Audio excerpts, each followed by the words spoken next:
Ayaw na mo maghuna-huna kamong tanan nga namati na minaw karon nga ang NP adunay kadaugan nga makabot. Mayong adlaw sa tanan nga nagapamati, nagapaminaw ning kabos nako nga tingog. Ako nagapasalamat sa tanang nagatanaw sa Facebook sa ako ang magpamati sa mga mensahe o pamahayag nako. Yawat ra nga maibawan ninyo ang buhi nako nga kasinatian sa napako sa NPA. Nako si Julieta Pescadero Canoy alias Tatay Bom. Kaniadto sa usap ako ka rebelde.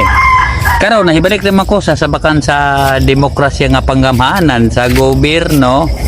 Akong isay-isay kaninyo ang akong mga kaagi sa anahap ako sa rebelde.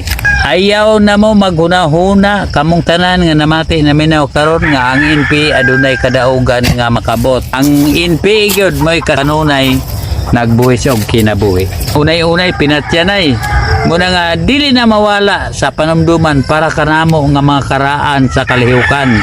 Kami man ang nakatagamtam kay itis pa man na nga naay tag 40-50 ka kauban panggapuson mga CEO sa unit dungan-dunganon sa pagpamatay na di makalikayan nga naay makabuhi naay makabugto sa kadina sa gapos muna nga makasulti gyud ngadto sa mabagang duot sa katawhan nga ang CPP, NP, NDF walay pulos nga grupo gibinuangan lang ang mga kabos nga mga Pilipino.